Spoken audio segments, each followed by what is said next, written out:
assim, de uma maneira ultra simplificada, tá? Ultra simplificada, o governo tem que arrecadar para poder gastar.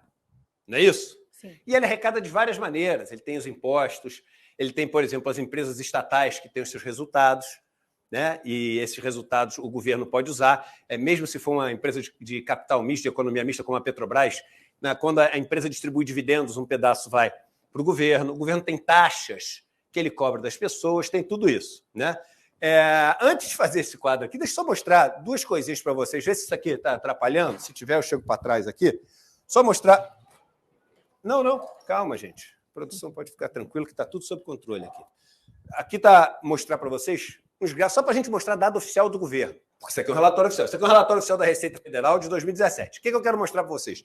Do que o governo arrecada com estados, municípios e governo federal, está aqui. Lá em 2016 era 2 tri, depois em 2017, 2 tri 127. Já aumentou bastante isso, mas só para as proporções não variaram tanto.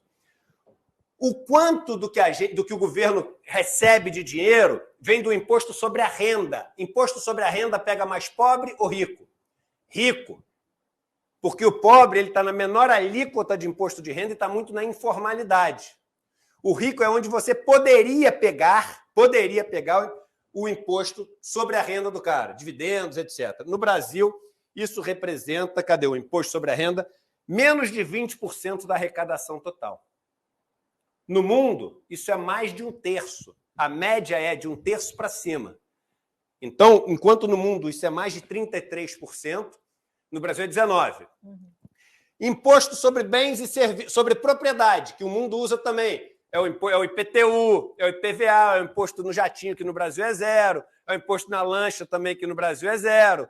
É esse imposto que pega o rico naquilo que ele tem imobilizado, que a gente chama. No Brasil, a média 4,58% do total. No mundo também é bem acima disso. Aí você vem no imposto que pega o pobre. Bens e serviços. O imposto de bens e serviços, o que ele é? É onde você gasta. É o imposto que tem dentro do arroz, da lata de óleo, que não é mais lata, é garrafa. É o imposto que tem quando você, enfim, sobe ali no ônibus e tem que pagar ali dentro o imposto. Quando você põe gasolina, que tem o imposto sobre bens e serviços. E por que ele pega o pobre? Tudo que o pobre ganha, ele gasta. Tudo que o pobre ganha, ele gasta. Então, ele paga na veia isso aqui. O rico, e rico que a gente fala é muito rico, ele não gasta tudo que ele ganha. Ele poupa um pedação do que ele ganha e guarda essa informação que a gente já vai usar. Mas o pobre que gasta tudo que ele ganha, ele é o cara que paga principalmente esse imposto. E esse imposto, que é o que pega no pobre, ele é quase 50% da arrecadação que o governo tem com os impostos.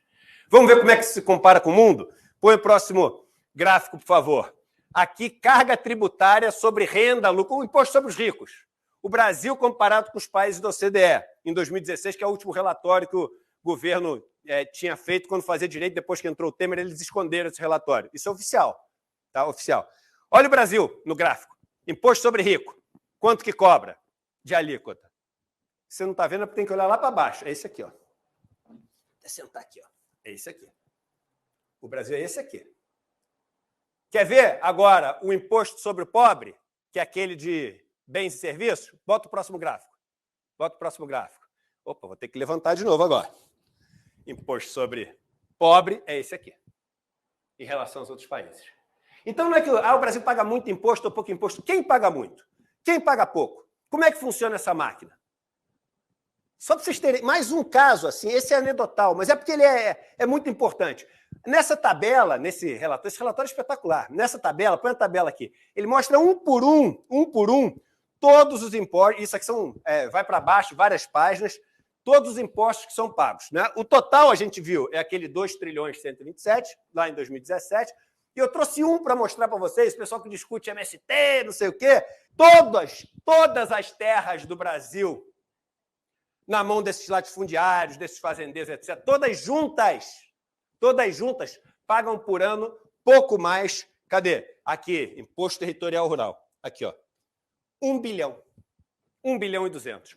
De um total de 2 trilhões, 127 bilhões, 1 trilhão vem de todas as terras do Brasil somadas. É como se o seguinte, do 2 trilhões 127, sem ela seria 2 trilhões 126. Não pagam nada, meu irmão. Zero. Zero.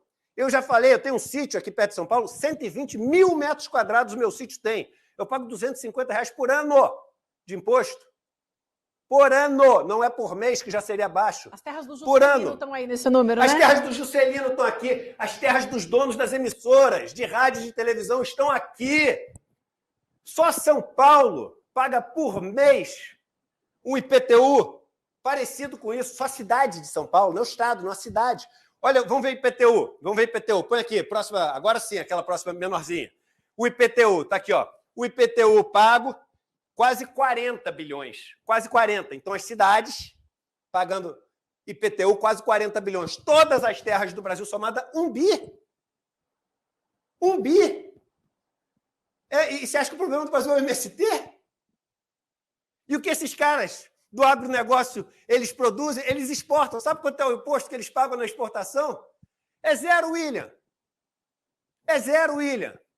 E sabe quem que vai alimentar toda essa comida? É o povo na Europa, é o povo na China. Muitas vezes nem o povo, é o porco. É o gado chinês, americano, alemão. Essa é a realidade. Aí a gente botando agora sim, no esquema aqui, vamos poder entender, usando a lousa? Vem para a câmera 1, por favor.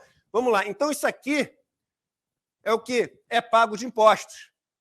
E esses impostos são impostos que a população inteira paga. O pobre paga mais, que a gente já viu. Então, o pobre paga isso aqui, o rico paga esse pouquinho aqui. E aí o resto quem é que paga? Ou paga o empregador, ou paga, enfim, são taxas, tarifas. Mas vamos só referência. Aqui, esses 44% de impostos sobre bens e serviços. Tá? Aqui você tem 19% imposto, eu vou botar aqui, de renda, tá? Para simplificar. Não quer dizer que rico então não compra tomate, compra, mas proporcionalmente ao quanto ele ganha, ele gasta um pedacinho nisso. O pobre é o mais afetado por isso. Tá? Esse dinheiro todo aqui que o governo arrecada, ele usa, olha só o que eu vou falar, metade dessa torta aqui, para pagar, sabe o quê? Do orçamento dele? Juros e amortização da dívida. Metade do dinheiro é para pagar juros e amortização da dívida. Aí, esse dinheiro vai para quem? Para a turma que é rentista. Aí, o que o cara do Banco Central falou ontem? Não, mas agora tem 4 milhões de pessoas. É leviano falar isso. Sabe por que é leviano? Porque o importante é saber o seguinte, mas vem cá, os 4 milhões tem igual? Ou será que tem ali 10 mil que são donos de quase tudo e o resto é só número? Aquele cara que tem um capilé ali e tu está dizendo que ele está se beneficiando disso. Eu te dou a resposta. Primeiro eu te digo que as 100 milhões de pessoas mais pobres que têm dinheiro em banco, as 100 milhões de pessoas mais pobres que têm dinheiro em banco, têm menos dinheiro guardado, se somar todos, dos que os 100 mil mais ricos. É uma proporção que diz o seguinte, o 90% mais pobre tem menos patrimônio nos bancos do que o 0,1% mais rico. 900 vezes mais a concentração.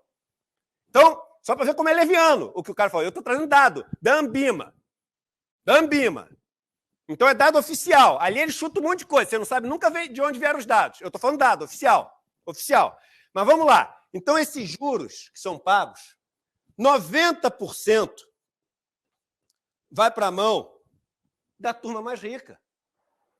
Por quê? Porque se você for olhar outro relatório, que é o relatório mensal da dívida pública, que é feito pelo Tesouro Nacional, você vai ver que os bancos, corretoras, os fundos de pensão e os investidores estrangeiros juntos têm 85%, quase 90% da dívida pública. Eduardo, mas o pobre é dono de um pedaço desse fundo de investimento. O pobre também tem dinheiro no fundo de pensão. Para começar, que pobre mesmo não tem dinheiro nenhum no outro. Mas quem tem pouco dinheiro, ele não coloca direto aqui. Ele coloca no banco, o banco num CDB, na poupança, etc. O banco paga um quequerecozinho para ele, aí o banco aplica aqui para ganhar uma fortuna. Então pode dizer que é o banco sim. Pode dizer que é o banco sim que está ganhando. E sabe quantas pessoas a pessoa física investe no Tesouro Direto? Quanto que é o total da dívida? Que ele fala, 4 milhões, 40, não sei quantos que ele fala. Acho que é 4 milhões. Sabe quanto eles têm da dívida pública total? 1,8%. Os bancos 90%, o resto 1,8%. Aí com esse dinheiro que sobra, Eduardo, aí vem a parte que é a mais triste. Com esse dinheiro que sobra, ele vai e constrói estrada, ele constrói luz, ele constrói saneamento, né? A luz vai parar na casa do bacana, o poste vai parar dentro da favela. O asfalto vai cobrir o buraco dos Jardins ou de Sapopemba. A polícia vai proteger quem mora no Leblon ou quem mora na Rocinha. Isso aqui que ele faz, ele pega essa estrutura toda do Estado de proteção, de construção, de infraestrutura, e ele aplica isso aqui para quem? Para os ricos ou para os pobres? Vai para os ricos também. E para os pobres não vai quase nada. Aí, quando não vai quase nada para os pobres começam a não ter luz, não ter água, não ter saneamento. E veja que o rico diz que mas a gente paga imposto, não tem nada no Brasil. É o melhor investimento do mundo pagar imposto para rico no Brasil, porque ele não paga quase nada, a gente viu no gráfico que ele é o que menos paga do mundo. Põe aquele gráfico de novo, mesmo que apareça só um pedaço aqui, aquele primeiro gráfico de todos, da tabela que o Brasil é o último. Aqui, ó, é o que menos paga imposto, paraíso fiscal para os ricos. O pouco imposto que ele paga volta com o pagamento de um juros gigante, volta com uma infraestrutura que é toda montada para ele, de estrada, de portos, de luz, de segurança, de tudo isso que não é voltada para os pobres. O pobre só paga esse imposto, não recebe de volta via juros, não recebe de volta via estrutura, e aí, com esse dinheiro, você monta também o quê? As estatais, que são empresas que vão poder oferecer isso e várias outras coisas para todo mundo. Mas como a gente já viu que as estatais não oferecem para todo mundo, elas são construídas com o dinheiro de todos, principalmente dos pobres, e quando a gente começa a ficar sem serviço para os pobres, o rico chega e fala o seguinte, meu irmão, esse negócio de estatal não funciona. Temos que privatizar. E quem é que compra a estatal? É o rico, meu irmão.